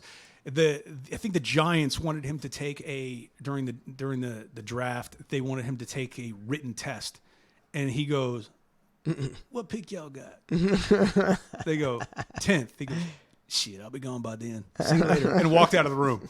That's pretty good. It's so good. That's the thing. Good. It is good when you can back it up. And he commits to, there's never been a point in time where he has not had that swagger. Like, that is him. So in that term, I respect it. Like, he's never not had the swagger. It's the behind the scenes stuff that you go, it kind of feels a little I mean, there's only been two people that I pretty much think it's only been two people who have ever played baseball and football simultaneously at an all-star level. Like, Bo Jackson went to, played baseball and he was a superstar. Yeah. Deion played for the Reds and he was a superstar. I think personally, Bo Jackson probably is my favorite athlete of all time. And I think probably it was just my age in the time I grew up in. Beast. He was just, it seemed unbelievable. Like unhuman. Yeah, and if you watch the 30 on 30, 30 for 30 on Bo Jackson, it brings back these memories and jogs up this stuff where you go, oh my God, he really was unbelievable. And you can make the same argument for Deion, like you're saying. Like, he really is an unbelievable athlete. But just because somebody's unbelievable at one thing and really great doesn't mean you have to like him for other reasons. Like, I feel like I can separate the two. Like, I don't care. I want him to win because I like the swag. But would I like to see him get called out for being a piece of shit occasionally? Yeah, maybe. I hope he loses every game. Forever. I hope he becomes destitute. That'll never happen. Destitute. He gets exposed for having sex with Barack Obama. Something. And he would go, yeah, I took that goat load. That's what Prime does. Couple goats just hanging out taking loads together. Goat loads. There's a bunch of And goat Tom loads. Brady was in the closet jacking off. There's the room full of goats. That's the headline. Tom Brady. Goat loads flew. Yeah, I mean, I do have to somewhat in the dark recesses of my mind respect the swagger. Respect when you back up the swagger. You have to. But I hate him. So I'm pushing that aside. I'm pushing it way back. So I don't care. I hate him. And coincidentally, I don't know why I hate him. It's like some people just hate. Yeah, I mean, have a visceral hatred. Oh, I get it. Not that many, but some. Some. And then I don't even know him that well, but I'm just like, I just fucking hate that guy. Yeah. I'm not going to sit here and tell you I know him either, right? We had very limited interactions, but every interaction that I had, I would see stuff around it, and I'm going, ugh. It's just, ugh. But on the opposite end of the spectrum, who I always did like was Warren Sapp. For the same reason. I don't know. Like, Warren Sapp never, again, great athlete, but he never pretended to be something that he wasn't. And I think there's a difference there. Or did he? I don't recall. But No, I don't think so. to my knowledge, he never pretended to be this No. holier than thou character. He said whatever he wanted. Yeah, but it had He was equal always- swagger. You were on the show when he used to come in, right? yeah, He was yeah. always cool. He was great. He was always cool to me. He was great. I remember we went paintballing, and Wait, ball awards. well, yeah, paintballing Warren Sapp, and I'm out there, and I see this size 15 shoe pop out of the. So I tagged him, Oh. and afterward he goes, "You shoot me?" Yeah, he goes, That was a nice shot. Like, it was cool. Like, there was never a bad interaction in that regard. I liked Warren Sapp too. In some of the other athletes, David Wells. Now, David Wells, again, pitcher for the Yankees, had a perfect game. He used to call into the show incessantly, nonstop, in a crazy thing. Every day, spring training, he was down here in Tampa, and he'd be driving around calling the show every morning. And you talk about the tan blanket with Hogan. He was the original tan It was blanket. the pinstripe blanket. The pinstripe blanket. But he was always a nice guy. Yeah. But I remember then him and the Cuck had the falling out. Imagine that. Well, yeah, imagine that. And then I saw David Wells at a nightclub, and he was hammered. And he's like, "Fuck you!" And I'm going, "Oh, dude, I'm like 22 years old, and I'm getting yelled at by David Wells for something I have nothing to do with," which tended to happen a lot when I went out. I would just get yelled at by people. Like, I'm not the don't talk to that. Talk to the Cuck. Do nothing. I don't do nothing. And then he goes, "But you're kind of cool. So here's my card. Call me, and you can come work for me." Or so he did like some weird thing, and I was like, "Did David Wells just yell at me, tell me to fuck myself, and then give me a card to call him?" And it was your chance, man. You could be working for David Wells right now. I don't even know what David Wells is doing, but God bless him. But yeah, it was always those weird interactions with those athletes, but some were really great. And then, and again, with the swag, sometimes you back it up, sometimes you didn't. But I just want him to not be a piece of shit as a human. Yeah. Like, I think that's all we're asking here. That's all we're asking. That's all. Yeah, it's not. It's that too much to ask. Yeah. What other athletes did we have on, or do you remember that were? Was there somebody else? See, that like sticks out in your head? Culpepper would come on with Sapp, and Culpepper, he was always a nice guy, Yep. but he definitely always came across as someone who thought they were hot shit. He always had that like I'm just hot shit. Yeah, I can shit-eating see grin that. on his face. But I mean, always a nice guy. Yeah, I could To me. understand that. But he looks like he'd be the head of Culpepper and Curlin. Yes. Oh my God, we were talking about the attorney. So we were talking about the attorney billboards a couple weeks ago. I Yeah, think. yeah. So I'm watching TV and I see this commercial for an attorney, and I'm like, this guy is crazy. His website is go to ripyourfaceoff.com.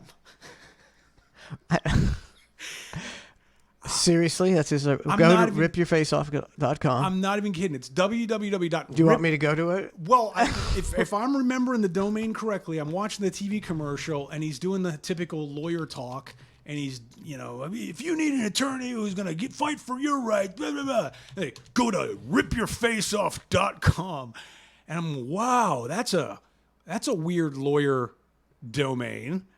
Am I wrong? Is that what it is? I'm not seeing Rip Your Face Oh Off. no, maybe I'm .com. maybe I'm off a little bit, but it's some attorney. It was I mean, you got to have a gimmick, man. You got to have a gimmick. a hell of a gimmick. Got to have a gimmick nowadays. RipYourFaceOff.com. I guess if I was, I'm not seeing it. oh man, I'll have to. Yeah. Either way, sorry. But yeah, the attorney commercials are a trip. That one had me. Ripyourfaceoff.com. RipYourFaceOff.com. Okay, enough of Deion Sanders. So we'll go through the season, and we'll have something to talk about. If he goes 12-0, are you gonna be pissed? Wins a national championship. I'm gonna gotta jump off a building. Respect the swag. I don't care about sports that much. I enjoy sports. I watch a lot of college football. I watch golf. I watch any. I like watching sports. You're not gonna get in a fight with But somebody I in the don't stands. care. Can't even. The guy died. Like a New England fan died. He got punched out by a Dolphins fan, and then he seized out and died when he hit his head. And they both had no idea earlier what was gonna happen that night. Go team! Yeah, they both went to the game to just watch their team and support them. And one guy's dead, and the other guy's going to prison. It's all in that over what? Over what? I can't even imagine something somebody could say about my football team that would make me mad. Your entire team sucks. 100 donkeys for all eternity. I don't care. Yeah, I don't care. Whatever. Well, I stopped being a huge sports guy when the players started trading themselves to other teams. I just feel like when I was a kid, they would stay with the team. You'd have a player and you'd have a team because it had this set of players for an extended amount of time, and then that was it. And now a player, 1 year, 2 years, 3 years, hell, a couple weeks and they get traded away. All this stuff. How can you get behind something it's such a moving variable? You're such an old soul, Matt. It's just a logo at the end of the day. You know what I mean? Like, that's all you're rooting for is a logo. I mean, I can't agree with you more. I can't believe, when I was young, me and my brother were about 4 years apart, and we watched the Atlanta Braves because that was the only station you got. You got WG, yeah. You got Chicago Cubs and Atlanta Braves. If you lived in Tampa, that's the only baseball you could see. So we watched the Braves, watched them every night. Love the Braves, love. They suck so bad, but we loved them. Watch them. We listened to them on the radio. We always watched them. They had Phil Negro, this old knuckleball. Oh, of course, yeah. He ended up he pitched into his 40s because he could throw the knuckleball. And then when they traded him to the Yankees, we just like. We quit watching.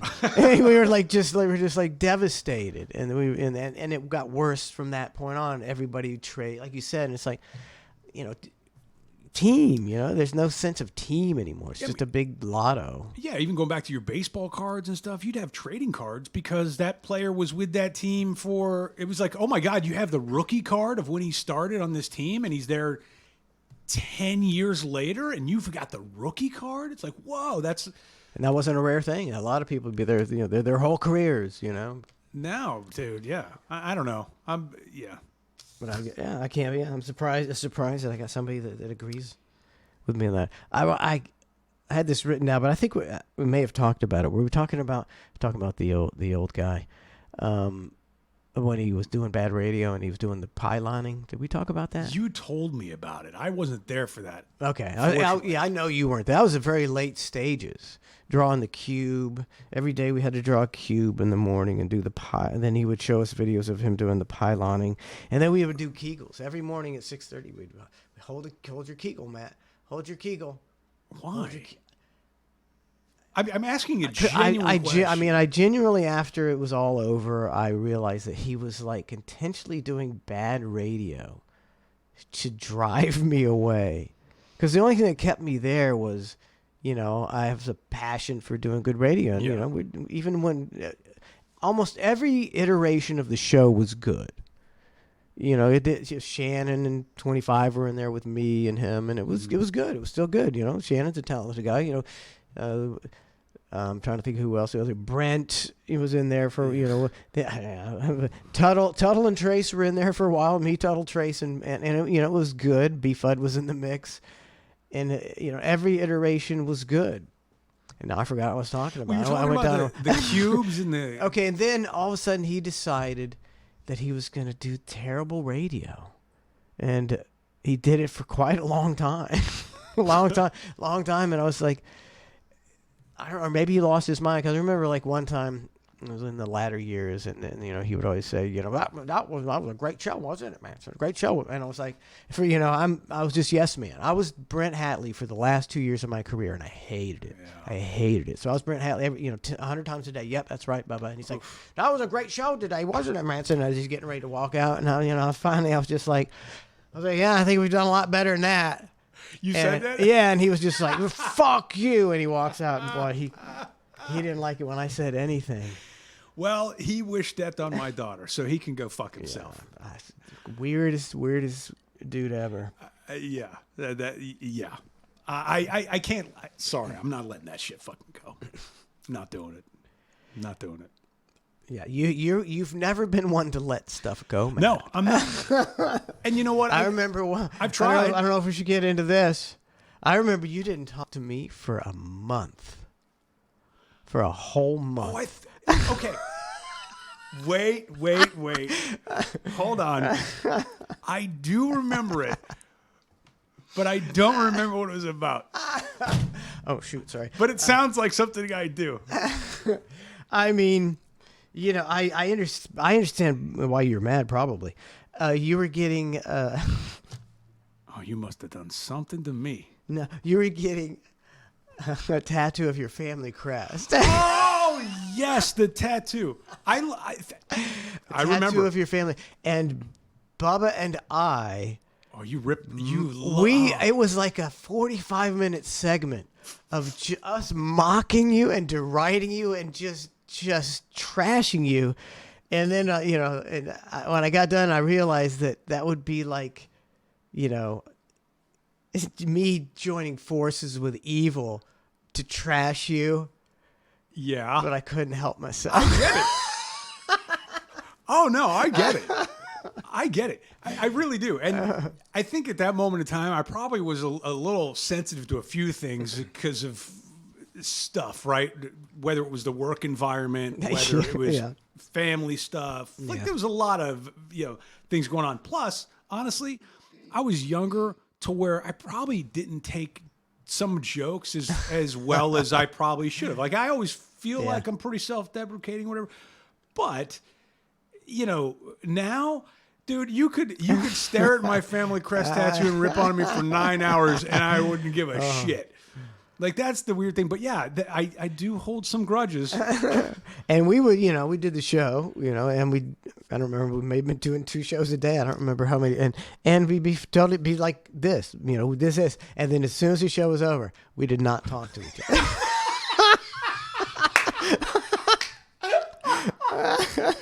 Really? And like being guys, I'm a guy. I was like, Matt's mad at me. And he's not going to talk to me anymore. How do we patch it up? I swear it was like a month. I swear, and then 1 month, I'm sitting there, and you're like, 2.5 feet away from me, and you're like, "Hey, check out this website." Like you're throwing me an icebreaker kind of deal. You're like, "Hey, check out this website," and I was like, "Oh, okay." And then not a word was spoken, and we were back to normal. We're such bitches. Such bitches. I mean, I never went to went, "Hey man, sorry, I teamed up with the fat man to just really lambaste you for an hour." That's great. No, and the funnier part is, I got another one too. Go ahead. At least we didn't fight. Like there's something to be said. We never said a word. Yeah, but at least there's something to be said where we just didn't like we came to hacks over it. Like there was Brent when I was big. Oh fuck you! Oh, fuck. It's like Jesus Christ. Yeah. Here we go. Never fought anybody in his life. So one guy who beat him in 39 seconds. Oh my God, what a fight that was! It was hilarious. But yeah, I'm not here to rip on Brent tonight. That's for a future episode. That sounds like something. Yeah. Grudge worthy. Yeah, there's a few grudges I can't. And we would talk to each other like like, "Hey, can you get me that audio?" And you'd be like, "Yeah," like, "No," but like, as far as like friendliness, so it was like professional courtesy. Professional courtesy. That was it. That was so weird. But what we go, I don't know. I hate to say, I'm sure there's been something you did to me. I wrote a song after that episode where we lambasted you about the family crest. It was to the Wild Wild West. That's living in the wild, and it was. Do you have it? No, I didn't do it. It was shitty Matt Lloyd Crest. Can you do it now? I guarantee that I have it in some notebook somewhere. That's hilarious. But then I wrote it and then I was like, he's not talking. Shitty Matt Lloyd Crest did it. It's perfect. And you weren't talking to me. I went, well, maybe I shouldn't do the song, or he'll never speak to me again. I think there was definitely arguments. Then there was Brent and I wouldn't chat. It was the same sort of thing of like professional courtesy. You're allowed to call yourself lucky. But. Well, yeah, but that was more of like he had these weird. I don't know if it was bouts of anger or whatever it was, but I was like, I don't want that dude. I don't want to talk to that dude. Like I don't want to talk to him on air, much less off air. I was too nice. I'd let him talk to me. Yeah, because he's a close talker. Yep. Bad breath. And he'd just go on and on. Yeah. Well, let me apologize to you for ignoring you for a month, except for the 8 hours a day that we talked on the air to each other. Except for that time. except for that social time. We didn't hang out a lot like down there, but I remember. We should have hung out more. I remember one time we used to occasionally go to the pita place. Do you remember that pita place on Kennedy? Yes, of course. God, delicious. Oh, gone now. Oh, I don't like most places are but that it was a good place. And we came up with Dirt Track Mountain. Yes. And we came up with that idea, and it was one of my favorite bits of all times. It was really such is a good bit. That's the funny part is you and I, maybe I'm overstepping here, but I don't think people understand how much we actually collaborated on a lot of stuff. A lot of stuff. I wasn't I'm not the guy writing the bits and all that, but as far as like spitballing and brainstorming and coming up with stuff, looking back at your catalog of bits, there's a lot that I go, hey, I contributed something to that. Not that it means anything, but there's at least it's a feeling of pride because your bits are great, right? So I mean, what's up with that shit? That's a totally original. I mean, not, like Beavis and Butthead did, but it's a pretty original concept that we just came. This is early on. yeah. This was in Feather Sound, and we're doing some bit. I don't even remember what it was, but we start talking about the Moses coming down, and he's mad and about the golden calf, and you start talking about calves like it's his real calf. Yes. And that wasn't a what's up with that shit, but how that. When that was so funny and everybody liked that so much, the golden calf talk, that, I started the bit, what's up with that shit? And, that's some of my favorite stuff. I did, I don't want to it's a long story. Milton Berle's, remember Milton Berle's I do. nephew? I do, yeah. He owned that thing. Yeah, and so he did a CD of my stuff, and he came back to me, he goes, my nephew listened to that. And he goes, the one that he thought was the funnest was that, what's up with that shit? He said he'd never heard anything as funny as that shit in his life. And it's like, that was a good bit, man. That was a good bit. It was a great bit, and there were so many times like that. And the collaboration, I don't know, man. I like doing that stuff. It's funny if you just, I don't know, if we just sit around and like we don't do that right now. Like I'm coming here, we're doing this, we're hopping on the microphone, and then we're kind of going back to our lives. Yeah, we're not hanging out. But I guarantee if we just were to sit around for a couple hours in just a chill environment, God, there would be some ideas flowing. And I mean, I've always, just worked alone. Like, but back in, when the show was rolling, there's a lot of ideas, hanging out with you or just being on the show, you'd come up with ideas. Like right now, there's no collaboration, I mean, I just got to think of something to come up with by myself. Do you have all your old stuff? I got a lot. There's some of the old stuff that I just don't have, and I don't think anybody has. And we did a terrible job of preserving that. I wasn't, I didn't have any foresight, and certainly the interns down there were not capable of preserving the iconic library of anything we did down there. So I got some, but some I don't, and I wish I had. Some really old ones. Just the one that pops out at me for no particular reason at all, just kind of like with you, like the what's up with that shit. The one that sticks out for me, for some reason, is Jack Palance cologne. Oh my God, I barely remember that. And I don't have that. See, that's one of those like. It's just your impression of Jack Palance, and he's just going. When you want to smell like Jack Palance, smell like. Well, it's just a weird bit, and it was funny to me. I don't know. I mean, looking back on some of those old bits, it's like I had no idea what I was doing. It's like Well, you hit it well. Well, I mean, like I'd hit, some bits. See, back if you look like nowadays, I don't do a lot of shitty bits. I know the difference between something, and there. Plus, back then there was a little pressure. You got to come up with something. Yeah. But I look back at some of that old shit. It's like, man, that was just terrible. What was I thinking? Well, there was a tide that turned, and for anybody that knows the old show, we could probably attest to it. There was a turning of the tides where you would bring in bits that were mainstream, story-related, stuff in the news, current events, and then it became, why don't you do a bit about me? So you then shifted your focus. Maybe I'm off here. Maybe no. And you shifted your focus on the bits about me. So then you had to bring in all these character-centric bits about one particular individual. And then they got meaner and meaner and meaner to the point where it was like, I don't think he likes me. I think that happened. I think it happened. It must have. And for me, the one that stands out in my mind, where I was like, "Oh wow, that was a smacking," was "You're a mean one, Mr. Clem," because it was like 7 minutes long. that dude. You're an asshole. And it's real slow.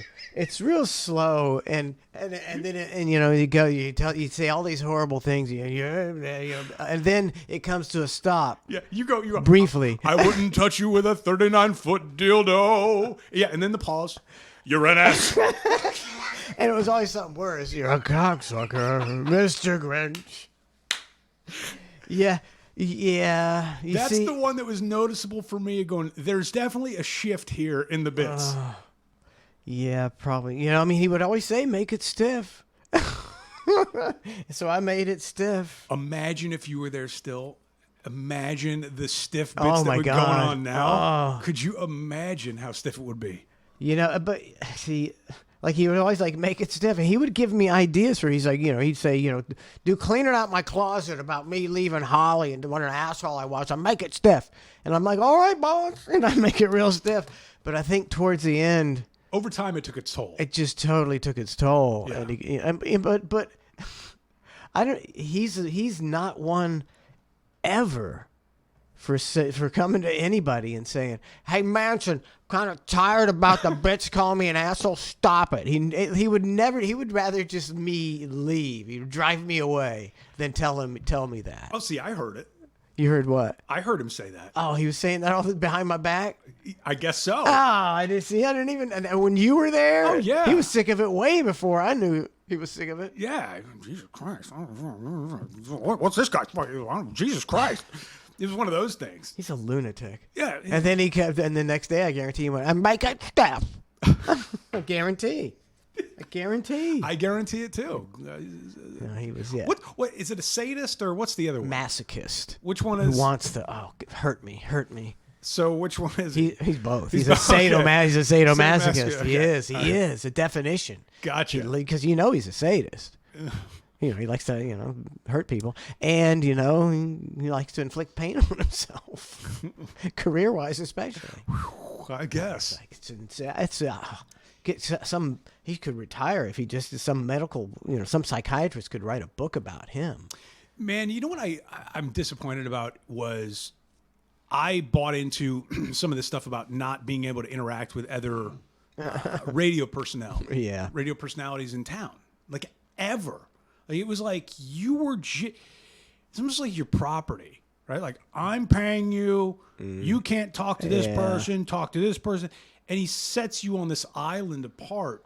And it really sucks because there was all these other really nice radio personalities in town that I was not allowed to interact with. Like, literally would get yelled at, job threatened, like all this stuff. If you Spice was out with blah blah on Saturday night, you'd get in trouble. That's it. And it was really frustrating. But I was, fine, whatever. It's my paycheck, whatever. But I'm looking back on it now, and for instance, it was a couple years ago. There was a radio meetup. All the Tampa Bay radio people in this meetup, and there was all these invites on Facebook and all this stuff. And it was like, you're talking salespeople that were in the business for like 3 months, and it just 200 people invited to this meetup. And I remember seeing one of the comments. They go, "Hey, if anybody knows anybody that we're forgetting, let me know." And I'm going, I sure as fuck wasn't invited. And I don't know if you were or not. I didn't get invited to nothing. But that's my point. And we've been in this town forever, and that's okay. I'm not mad at it. It was more of like an interesting perspective thing of going, yeah, I didn't do myself any favors by not being able to interact with anybody. I wasn't allowed to talk to people. Like Orlando from Wild, he's a great fucking guy. He's a great guy. Oh, yeah. And I was not allowed to talk to him. But when you look back, because you get in that world, you look back and you realize, well, that's all calculated so that you can't make connections, so that if you get fired, you can't get a job. Exactly. That's it. It's like I can't imagine how mad he was when I did my show at the Ritz. I don't know if were you still there when I did my show at the Ritz, or That does not sound familiar. Okay, so I was like, "Hey, we're on the bone." I was like, hey, I'm going to go on Drew Garabo's show and Cowhead's show.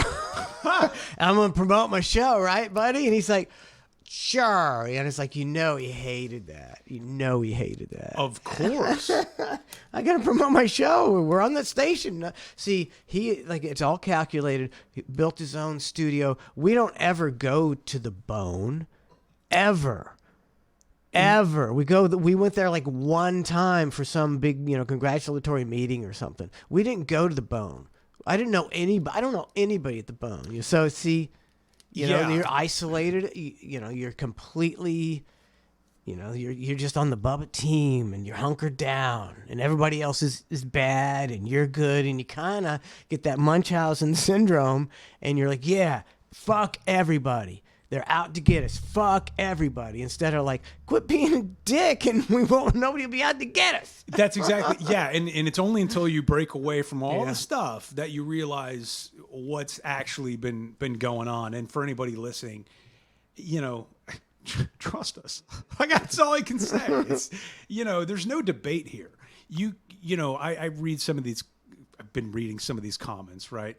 And it's like, oh, well, why would you talk to Spice? And it's like, you don't know you have no fucking clue.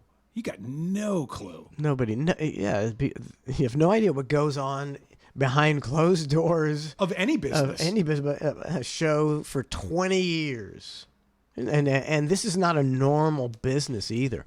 This was the most bizarre, out of the box deal you're ever going to meet. So you have no idea what you're talking about. The characters involved in this, you're talking a lot of emotional instability, psychosis. Oh my God. Can I even, I shouldn't even, well, I could probably say this. When all this investigation was going on, right? All this stuff, this is over a decade ago now. But do you realize how mafia it sounded?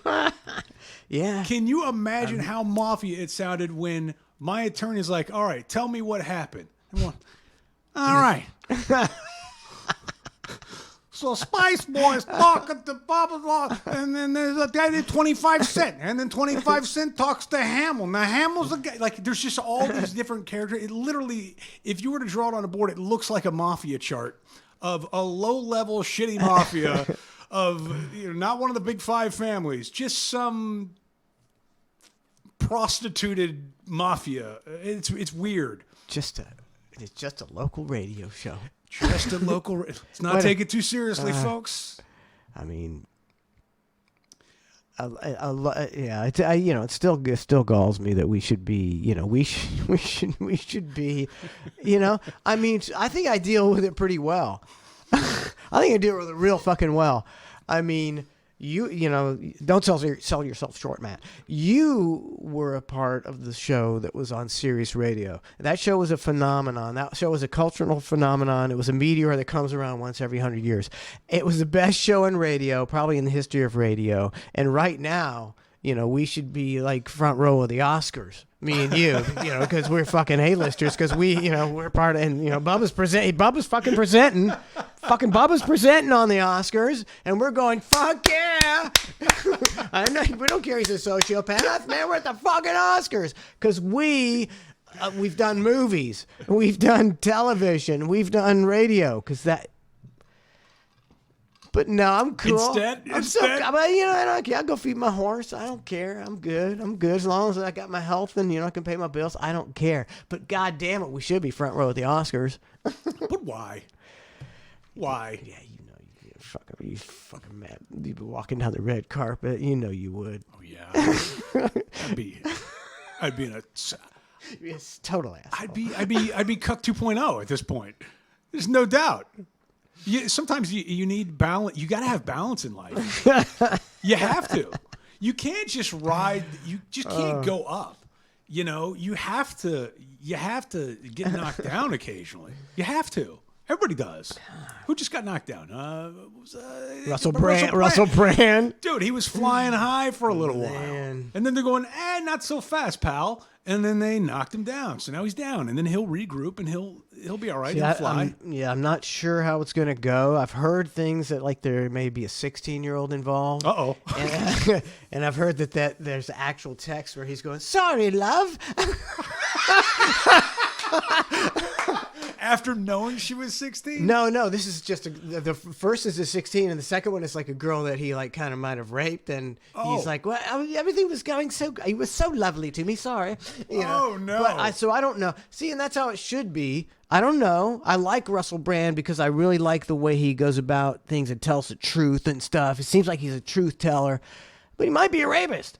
Yeah. I hope they're out to get him and he's not a rapist. But he might be a rapist. He might be a rapist, you know? Well, his on heroin. Maybe you rape girls when you're on heroin, cocaine. His reputation as a sexual addict is not doing him any favors to this point. You know, that's a pretty strong proclivity that's going to count against him. Now, with that being said, I have learned that in stories like this and in situations like this, the biggest and easiest thing to do is have an opinion.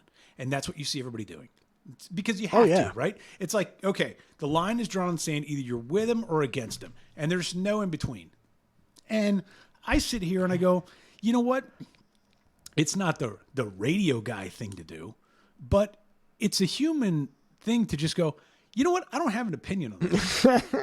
Like nobody does that. Nobody just goes, you know what? It's too early for me to form an opinion on know this. the evidence. Nobody's even like people have an opinion. They don't even read. You don't even read nothing about it.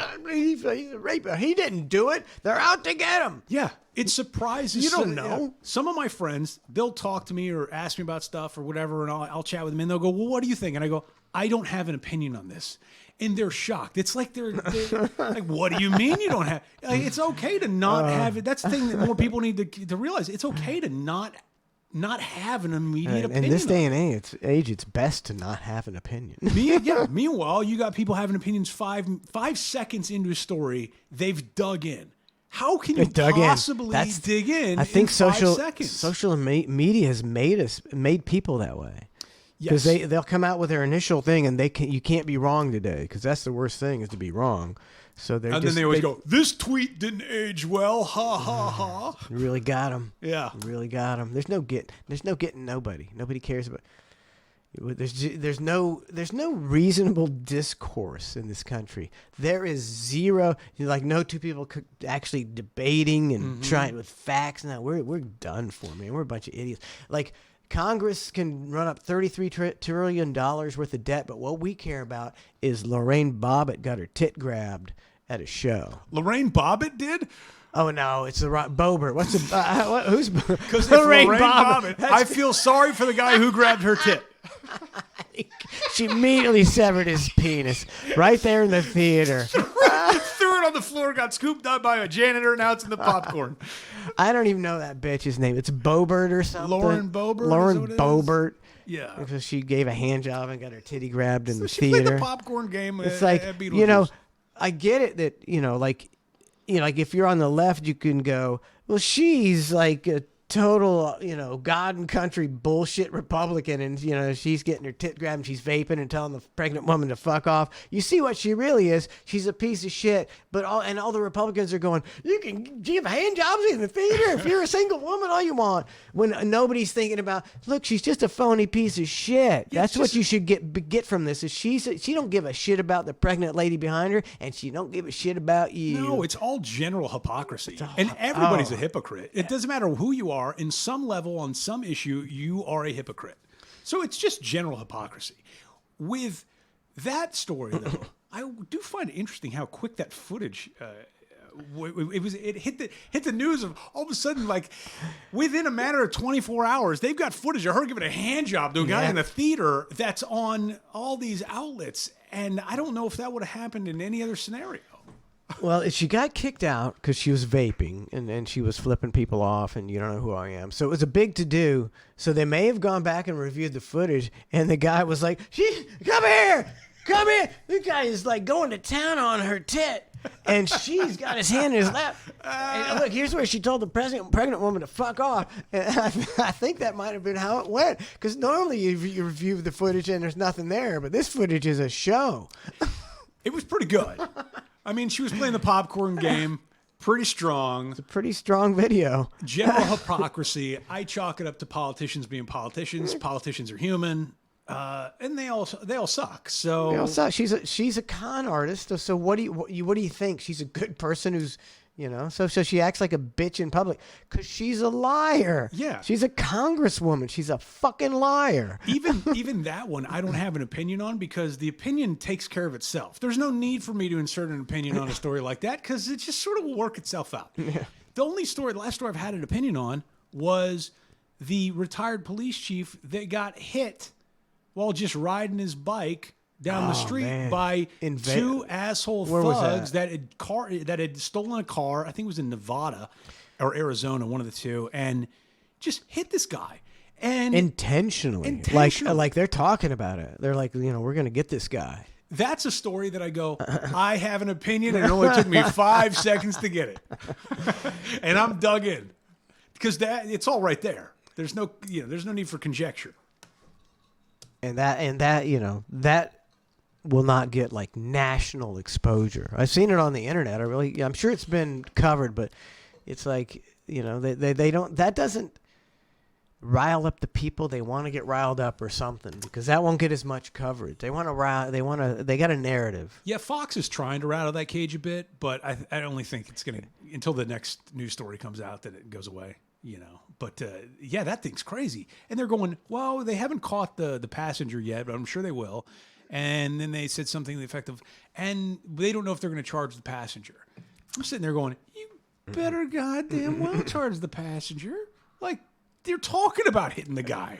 Passenger was taking the video, I believe. Yeah. Like, I believe they did arrest the passenger. Did they get him? Yeah, okay, so good. yeah. Good. I well, think then this tweet didn't age well. I think he's a juvenile though, so he'll get a slap on the wrist. Man, what's the difference between being an asshole when you're 17 or being an asshole when you turn 18 tomorrow? You know, I'd like to agree with you on that, but I think, boy, you do some stupid shit when you're young, man. Not that much. Look, if you're running, you know, that's different. Like if you're doing just something stupid, or maybe, you know, you stole some candy, you know, bars, or you did something dumbass when you're young. I get that. Not when you're killing people. Agreed. Intentionally killing people. I mean, I think you're done. Totally. You're already broken. You're not going to cure that. Some of the juvenile system, You don't want to. it's twisted and broken and very messed up. So, I mean, the main judicial system's broken. I mean, how many? I watch the news every night just because I got to talk about shit. What do you watch? I watch Fox 13 because it's on at 10 o'clock. Okay. Man. I'm an old guy. All right, fair. I get it. I watch the news. I forgot what I was going to talk about now. You're talking about. I It's forget what you were only talking happened about. it's only happened twice tonight. I'm doing good. That's what about the right. hell was I talking about? You were talking about you watched the news. Hold on, let me go back. Maybe somebody in chat can. Oh, hold on. it's very important. It's not good for TSL. It's very important. Some guy, we'll get on to completely off topic. Hold on, let's go back. Let's go back. Let's see if we can figure this out. I got so many notes Between written us, let's see if we can figure this out. What were we talking about? You're talking about some kind of violent crime. Okay, the Vegas violent crime. Yep, and then the guy getting hit. Then you said Fox News something about Fox every News. night. Then you said you go to bed at 10. I have no clue where we were before that. Yeah, let's just move on. You know, How do we both, like, it'd be different if one of us didn't remember. Both of us don't remember. I know you're not high. It's the cocktails, Matt. I'm you know, I think It's my white trash mojito. it's a white trash orange mojitos. He puts orange generic sugar-free Kool-Aid in. So white trash. So bad. My God, we've been through so much tonight. But really, what were you saying? I'm gonna have to go back. Okay, on here's the the question. tape. I'm Do writing you on the think tape. Donna even knows? I was gonna. She would have been chiming in. Are you out there, babe? She's Even not, she doesn't know. No, she's not. She's not out there. If she okay. was out there, she would know. She. Do you know?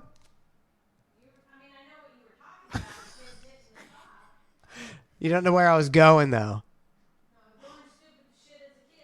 Oh, doing stupid shit as a Oh kid. shit! Now I got pressure to remember why I was talking. Okay, so you were talking about doing stupid shit as a kid, and you understand that when you're you stealing sure that's what it candy was? bars and stuff like that. I watch Fox News every night. Yeah, and then it jumped. I No, think we got to give it up. I'm sorry. It's my bad. We got to give it up. I'm sorry. I'm going to go back and review the tape to find out what I was talking about. Yeah, when you post this on YouTube, I'm gonna just have to stu- go back I'm for just just stupid. my own interest and find out. God, we've gone through so many things tonight. I should go back and write down the things we've gone through. Is that we always get sucked into the old show too, but that's okay because people love to hear that. It's like, can you imagine? I mean, if you talk about the most top 10 interesting things in the last 20 years, I think that show is one of them. Everything that went on from A to B, the whole gamut. It should be an epic, not a mini series, an epic Netflix series. Do you Like know, Rome. I've never even told you this. I haven't really told anybody this, and I'm not gonna do it tonight. Oh shit! A But teaser. well, That's how you work it, cuzzy. You learn from the past.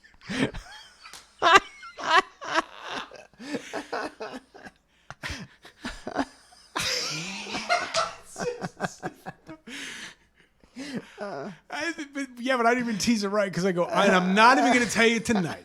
So don't even bother What kind tuning of promo, in. what kind of promo is that? Don't even think about it. Don't listen to me, cuzzy. Let me tell you something that I'm not going to tell you anytime soon. Let me not tell you something. Let me not tell you something, brother.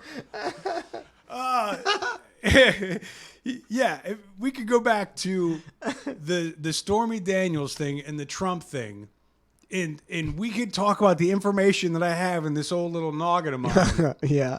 and it would have changed the course of the election. Little old me That's right. sitting here could have changed the course of the election. And you know who stopped me from doing it? Take a guess. I don't know, cuzzy. Nope. No. One more guess. Tom Bean? Telling me Tom Bean is controlling the strings? He controls New World Order? of the country. He's the guy behind it all. The whole Dow is a pump and dump. I'm telling you, the whole Dow. It's a control. No. I'll give you one more guess. Hamill. No. Brother. Hootie? Hootie? Wow. Why? I'm not Do you going have, to get did into he it have tonight. skin in the game? I'm not going to get into it tonight. Do you have dark tan skin in the game? I think he did. And I think we need to wrap it up. Yeah. You give too much content, it's a bad thing. It's like people are sated. They're going to start regurgitating our content. It's too much. We got to stop. All right. But this may be the last time I do the show. I just want to let you know I started to get mailbox money, Matt. I got some No. mailbox money, and I may not do the show anymore. I got a check from the Milton Berle's nephew, Laugh.com, which I never got a check from. Ever. Ever.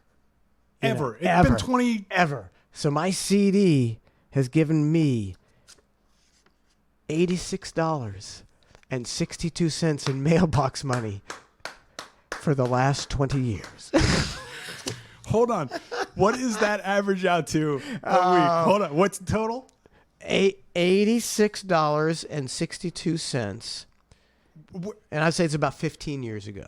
So how many more? Wait, no, okay. no, wait, 98, 108, 18, oh, 20, 180 25 months. years ago. Oh, my God. Well, let's do 180 months.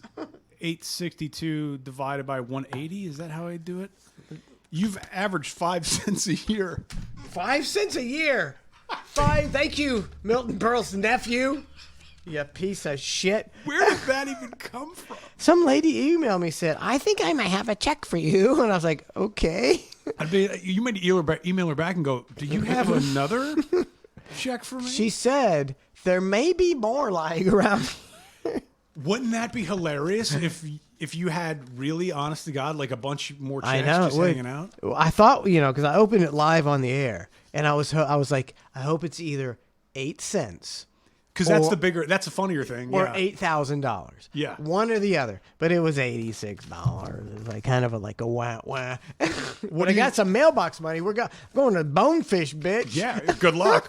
What are you doing with all that? You That's the tip. oh, I was going to say, yeah. You Yeah. get 2 orders of Bang Bang, you're done. Oh yeah. Well, congratulations, man. That's great to hear. It's good to see that your hard work over the last 25 years on Laugh.com's paid off to the tune of $86. Like you could have controlled the outcome to one of the United States presidential elections, Matt. So don't even scoff at me when we say we should be front row at the Oscars, motherfucker. I've got a great story on that, but not tonight. Oh, he's teasing something. I don't even remember what he was teasing. What were we talking That's about? something. What are we talking about? The Mike and Matt show. We'll see you next week, right, Matt? Right? You good for next week? Yes, No? I would love You to playing do coy? this. You got a secret to divulge. You already forgot. You're